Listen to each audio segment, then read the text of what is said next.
Tahimik ang hapon sa Baryo Pilapil. Ang mga kapitbahay ay abala sa kani-kanilang gawain. May naglalabas sa poso, may nagwawalis ng bakuran, at ang iba na may nakaupo lang sa harap ng tindahan ni Aling Cora. Nagkukwentuhan tungkol sa mga bagong tsismis. At gaya ng inaasahan, isa sa madalas na laman ng tsismisan ay si Lourdes. Maganda si Lourdes. Maputi, mahaba ang buhok, malambing magsalita, at laging maayos ang bihis. Pero sa likod ng kanyang mga ngiti, siya ay kilala ng buong baryo bilang malanding kumare. Kahit may asawa siya, hindi nito mapigil ang tukso kapag may mga lalaking nakapaligid sa kanya, at mas hindi niya kayang pigilan ang sarili kapag nagiinit na siya. Isang hapon, nakaupo si Lourdes sa kanilang maliit na balkon. Suot ang hapit na duster na kulay dilaw. Litaw ang mapuputi niyang hita. Hawak niya ang pamaypay habang panakanakang sumisilip sa kalsada. "Hoy Lourdes!" Tawag ni Aling Cora mula sa tindahan. "Kanina pa dumaan si Mang Lando. Napatingin na naman sa'yo. Aba, baka mapagalitan ka na naman ng asawa mo niyan." Ngumiti lang si Lourdes, kasabay ng kindat. "Ay nako, Aling Cora. Hindi ko naman kasalanan kung sila ang napapalingon. Wala namang masama sa pagiging maganda, di ba?" Napailing si Aling Cora. "Ewan ko sa'yo. Basta ang alam ko, siguradong balita na naman ang pangalan mo mamaya sa mga umpukan." Ngumisi si Lourdes at sumandal sa upuan. "Eh di balita. At least, ako ang laman ng usapan. Mas mabuti nga yun eh. Mas lalo akong sisikat." Kinabukasan, dumalaw ang kanyang best friend at kumare na si Maria. Magkaibigan sila mula pagkabata. Si Maria ang tipong tahimik lang, mayumi, at palaging nasa simbahan. Laging nakabuntot kay Lourdes noon, at sa dami ng kanilang pinagsamahan, itinuring na niya itong tunay na kapatid. "Lourdes!" Sigaw ni Maria mula sa pintuan. "Narito na ako." Mabilis na lumapit si Lourdes at mahigpit na niyakap ang kaibigan. "Ay Mare, buti naman at dumalaw ka. Namiss kita. Kamusta ka na? Kamusta si Gardo?" Ngumiti si Maria. "Mabuti naman kami. Medyo abala lang siya sa trabaho. Pero maayos ang lahat. Eh ikaw, kamusta ba?" Umirap si Lourdes at nagkunwaring nagrereklamo. "Eto, boring. Wala namang ganap dito sa bahay eh. Yung asawa ko, lagi na lang nasa palengke. Puro trabaho. Naiiwan ako rito. Para bang wala siyang pakialam kung mabaliw ako sa inip." Umupo sila sa sala habang nagkakape. "Mare, pasensya ka na ha?" sabi ni Maria, nakatitig sa kanya. "Pero napapansin ko lang, bakit parang iba ang tingin ng mga tao sa'yo? Laging ikaw ang laman ng tsismis."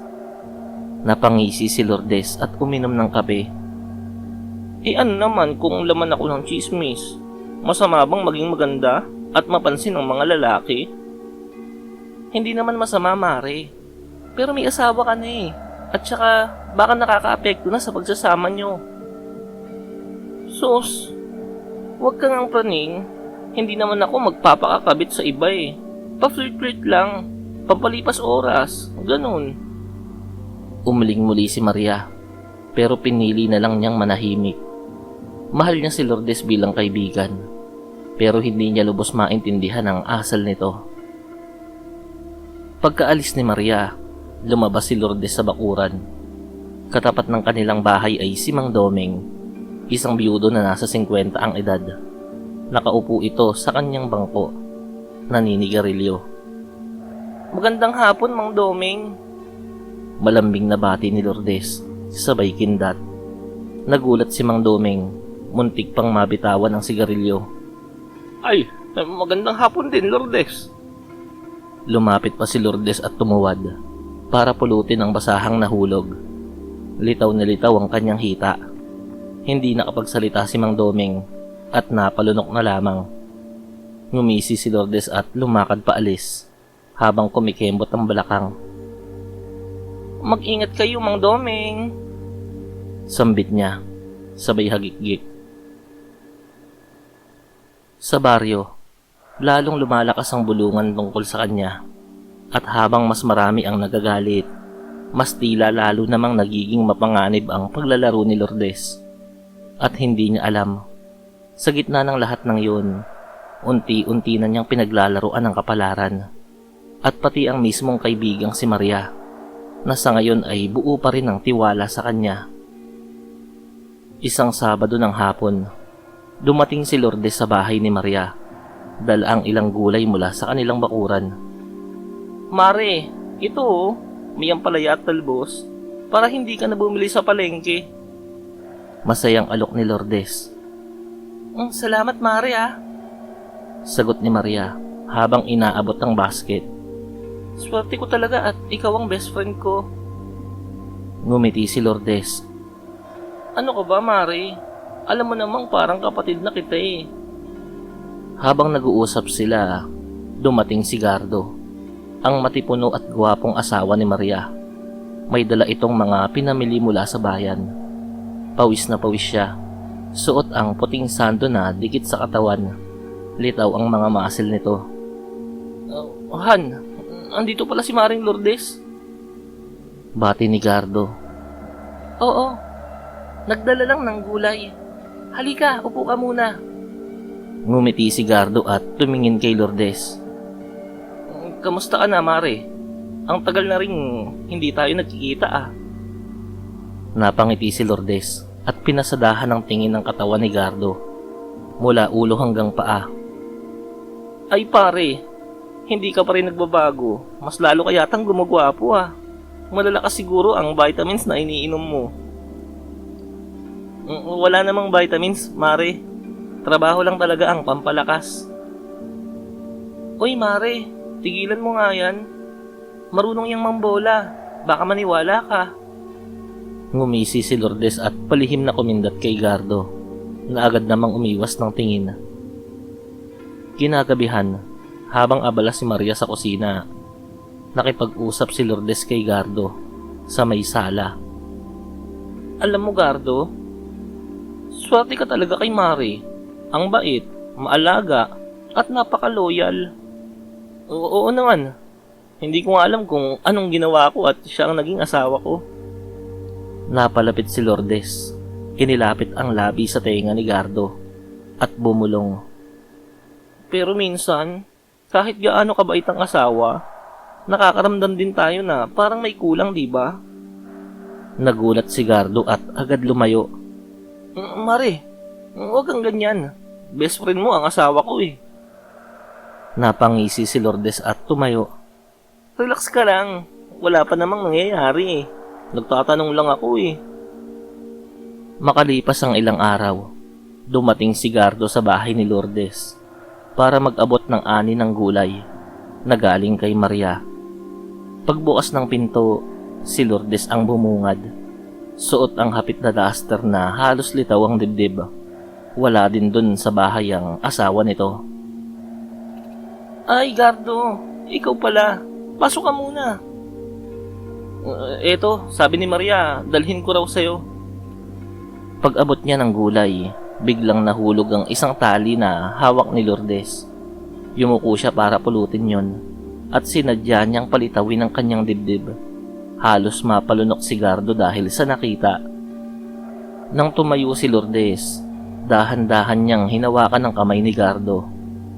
Alam mo, Gardo, buti ka pa. Laging nandyan para kay Mare. Sana ganun din ang asawa ko. Mare, tama na. Baka kung ano pang isipin ng mga tao. Wala namang makakaalam kung hindi mo sasabihin. At bago pa man makaiwas si Gardo, idinikit ni Lourdes ang labi niya sa pisngi nito. Kinagabihan, nag-usap si Gardo at Maria.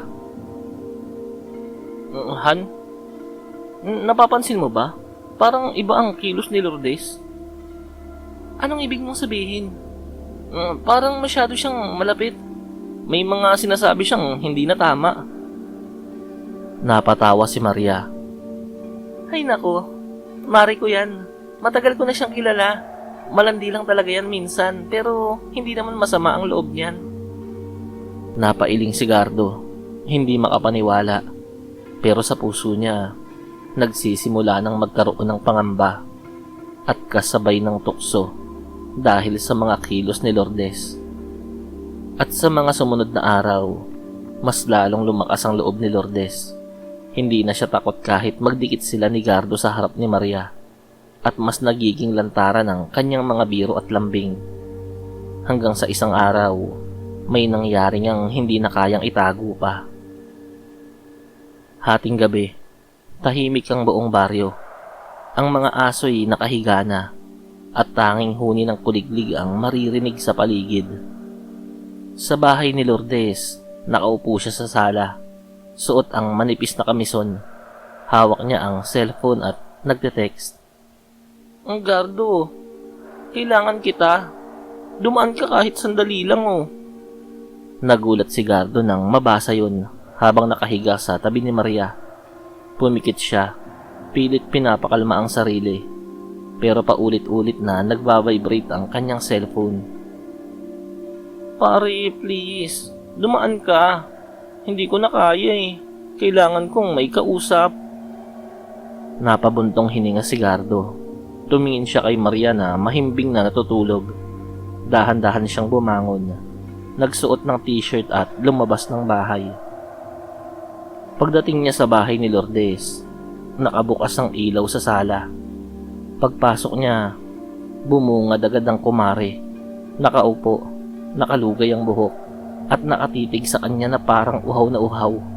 At isa pa, wala din doon sa bahay ang asawa niya sa mga oras na yon. Gardo. Mahina ang boses ni Lourdes, sabay tayo at lapit. Mare, ano bang kailangan mo? Gabi na. Baka magising si Maria at hanapin ako. Lumapit si Lourdes, hawak ang dibdib, kunwari naiiyak. Hindi ko na kaya, Gardo. Ang asawa ko, wala nang panahon sa akin eh. Pakiramdam ko, wala na akong halaga. Ikaw lang ang naiisip kong pwede kong lapitan. Nagulat si Gardo at hinawakan ang balikat nito. Mari, huwag kang ganyan. May asawa ka eh. May asawa rin ako. Gardo, kahit isang gabi lang, pakiusap naman oh. Ramdam ni Gardo ang init ng katawan ng kumare. Ngunit biglang yumakap si Lourdes sa kanya, mahigpit. Parang ayaw nang bumitaw. Gardo, pakiusap naman oh. Ramdam ni Gardo ang init ng katawan ng kumare. Ang bango ng buhok nito. Ang malambot na balat na nakadikit sa kanya. Pinipigilan niya ang sarili. Pero unti-unti siyang natutunaw. Lourdes, mali ito eh. Bulong niya. Pero hindi na siya nakaiwas nang idikit ng babae ang labi niya sa kanya. Mainit. Mapangahas, mapusok, at sa gabing iyon, bumigay si Gardo sa tukso. Kinabukasan, tila walang nangyari. Dumating pa si Lourdes sa bahay nila Maria, dala ang almusal nilang tatlo. Good morning, Mare. Masiglang bati ni Lourdes. Ang naisip ko, sabay na kaya tayong mag-almusal para masaya. Napangiti pa si Lourdes. Ngunit lihim na nagtagpo ang kanilang mga mata ni Gardo. May lihim silang tinatago. At iyon ay apoy na pwedeng sumiklab anumang oras. Habang kumakain, napansin ni Maria ang kakaibang kilos ng dalawa. Panay ang tinginan at tila may mga ngiting hindi niya maintindihan. Nagsimulang kumirot ang isang hinala. Lumipas ang mga araw. Mas naging mapanganib ang laro ni na Lourdes at Gardo. Lihim silang nagtatagpo kapag wala si Maria. Nagbubulungan, naglalapit ng katawan, hanggang sa tuluyan ng nahulog sa bawal na relasyon. Isang hapon, dumating si Maria nang hindi inaasahan sa bahay ni Lourdes at sa kanyang nakita si Gardo at Lourdes magkasamang nakaupo ng sobrang lapit sa isa't isa. Halatang hindi na pangkaraniwan ang kanilang ugnayan. Parang pinagsakluban siya ng langit at lupa. Lourdes? Nanginginig ang boses ni Maria. Ano tong nakikita ko? Biglang napatayo si Gardo. Namumutla. Maria, hindi. Mali ang iniisip mo. Pero agad sumabat si Lourdes. Hindi na nagpakumbaba. Mari, patawarin mo ako. Hindi ko sinasadya. Nahulog lang ang loob ko kay Gardo eh. Parang tinaga ng espada ang dibdib ni Maria. Napaluha siya. Lourdes, ikaw pa? Ikaw na tinuring kong kapatid. Ikaw na pinaniniwalaan kong kaibigan. Walang masabi si Gardo. Nakatungo lang at puno ng hiya. Mga traidor kayo. Sigaw ni Maria. Sabay alis. Iniwan silang dalawa na nasa loob ng bahay. Kinagabihan, nagkulong si Maria sa kwarto. Umiiyak, nanginginig sa galit. Ang sakit ng pagtataksilay hindi niya kayang lunukin. Hindi ko akalaing kaya mong gawin sa akin to, Lourdes. Pinagkatiwalaan kita. Minahal kita bilang kapatid. Pero ganito pa ang igaganti mo? At sa sobrang tindi ng galit na nararamdaman, pumasok sa kanyang isipan ng madilim na bagay. Ang pambabarang. Madaling araw. Gising pa si Maria. Nakaupo sa harap ng maliit na altar. Sa tabi nito, nakapatong ang ilang kandila at isang lumang kahon na namana pa niya sa kanyang lola. Isang albularya at mambabarang noong nabubuhay pa. Nanginginig ang kanyang mga kamay habang hawak ang kahon. Matagal niya na itong iniiwasan. Ipinangako sa sarili na hindi kailanman gagamitin ang laman nito. Ngunit ngayong gabi, ang sakit at galit ay mas malakas kaysa sa kanyang pangako sa kanyang sarili. Kung ito lang ang paraan para maramdaman ni Lourdes ang sakit na ibinigay niya, ang gagawin ko.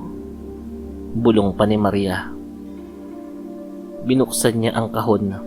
Luma na ang loob. Puno ng mga tuyong dahon, balahibo ng manok, at maliliit na sisidlan. Kumuha siya ng isang bote na may lamang mga kuto, na buhay pa rin hanggang ngayon. Gumagapang, parang matagal nang inalagaan. Mga munting nilalang, kayo ang magiging sandata ko. Bulong niya, habang pinagmamasdan ng mga kuto. Kinabukasan, dumalaw si Lourdes sa bahay ni Maria. Pinilit niyang ayusin ang sitwasyon. Kunwari, wala lang ang lahat. Mari, pasensya ka na ah. Alam kong nasaktan ka sa nakita mo. Pero sana mapatawad mo pa rin ako. Nanlamig si Maria, pero nagkunyaring kalmado. Pasok ka, Mari. Hayaan mo na yun. Kahit ano pa man, matagal din tayong nagsama bilang magkaibigan. Napangiti si Lourdes at agad na yumakap sa kanya. Salamat, Mari ah. Alam kong ikaw lang ang makakaintindi sa akin. Pero sa loob-loob ni Maria, may kirot na kinikimkim. Oo, Lourdes. Inintindi kita. Pero sa ginawa mo sa akin, kailangan mo yun pagbayaran sa paraang hindi mo inaasahan. Sa kusina, inihanda ni Maria ang kape ni Lourdes. Habang nakatalikod, kinuha niya ang maliit na sisidlan ng kuto mula sa kanyang bulsa. Maingat niyang isinaboy ang ilang kuto sa tasa bago ibinuhos ang mainit na tubig. Ang init ay hindi sapat para patayin ang lahat at ang ilan ay lumutang, gumapang at unti-unting lumubog na animoy naging isa sa timpladong kape. Pagharap niya, dala na ang kape. Oh, Mare, ito ang paborito mong kape oh. Tikman mo. Ngumiti si Lourdes at agad uminom. Ay, ang sarap, Mare. Parang miss na miss ko na to. Tahimik lang si Maria, pinagmamasdan ang bawat lagok ng kaibigan. Kinagabihan, sa bahay ni Lourdes, nagsimula siyang makaramdam ng kakaiba. Habang nakaupo sa kama, bigla siyang kinabahan. Parang may gumagapang sa kanyang katawan. Ano to? Bakit parang may kumakagat? Bulong niya. Pumunta siya sa banyo at nagulat sa nakita. May maliliit na kuto na gumagapang sa kanyang ari. Kinamot niya yon. Halos mabaliw siya sa kate. Pero lalo lang dumami at mas kumapit pa ang mga yon. Diyos ko! Ano to? Bakit dito pa? Ay! Ang kate!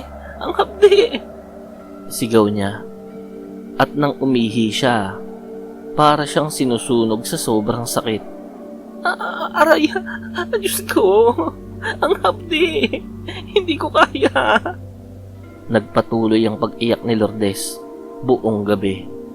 Hindi niya alam kung paano aalisin ang mga kuto sa kanyang iniingatang yaman. Hanggang sa sumagi sa isip niya na ang best friend niyang si Maria ay nanggaling sa pamilya ng mga albularyo at may kakayanang tanggalin ng sumpang nagpapahirap sa kanya. Kinabukasan, pinilit niyang magpunta kay Maria para humingi ng tulong. Hindi niya alam na ito mismo ang may kagagawan kung bakit sinasapit niya ang mga bagay na yon. Mare! Iyak ni Lourdes.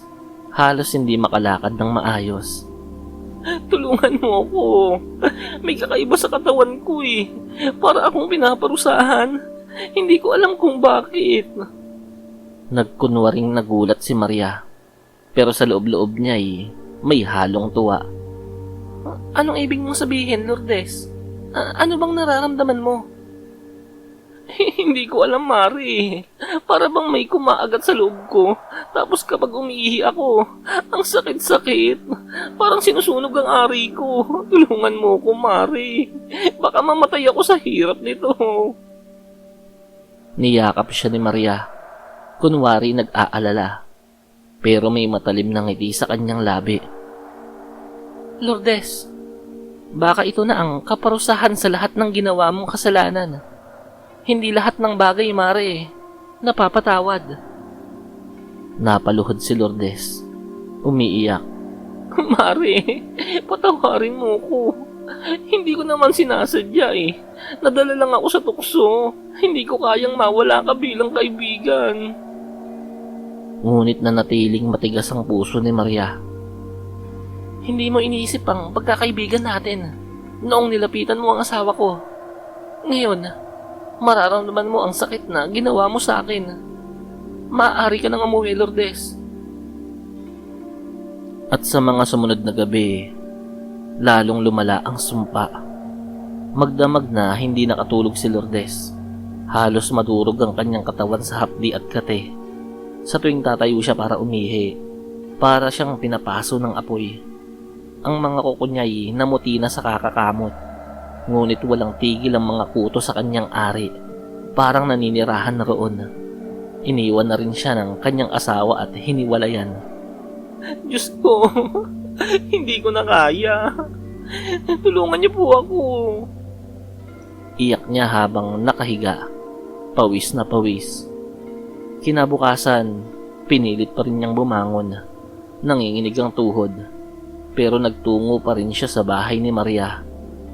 Pagdating doon, nakaupo si Maria sa harap ng kanilang bahay.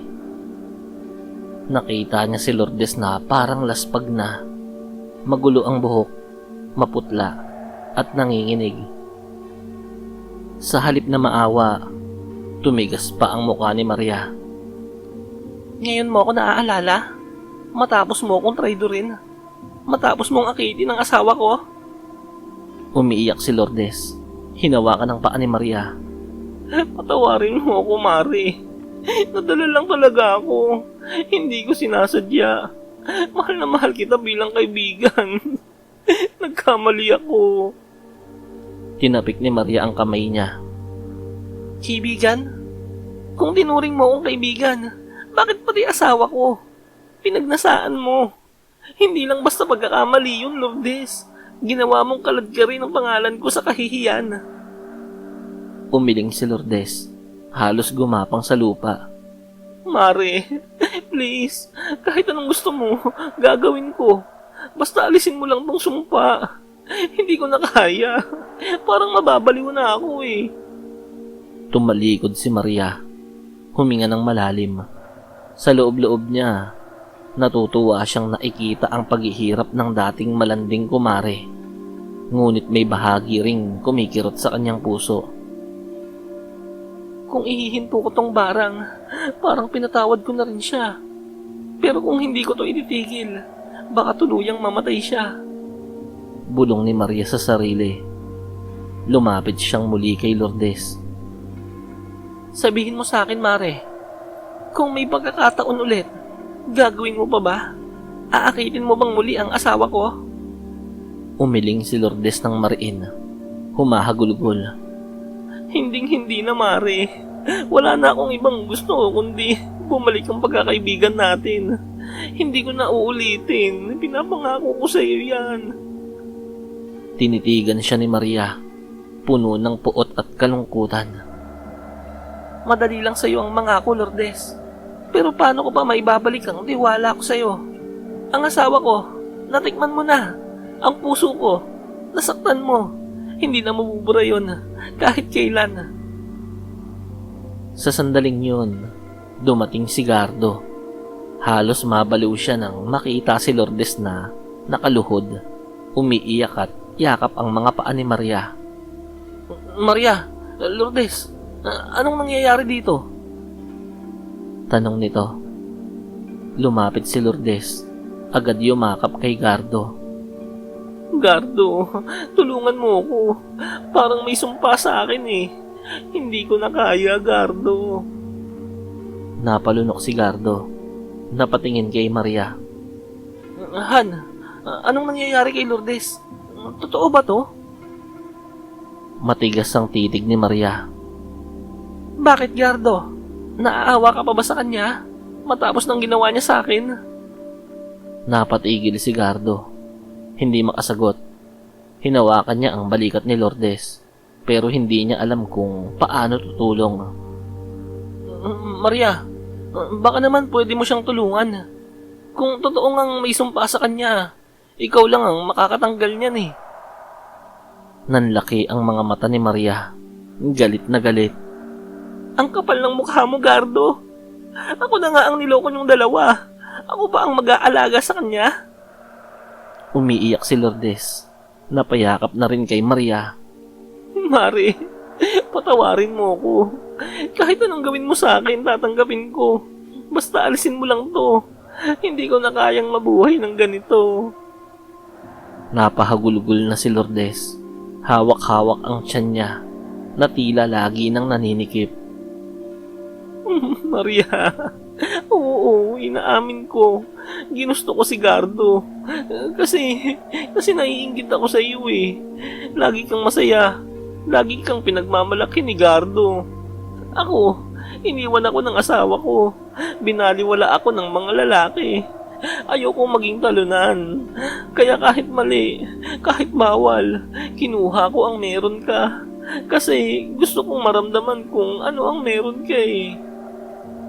Natigilan si Maria, ngunit hindi nagpakita ng awa.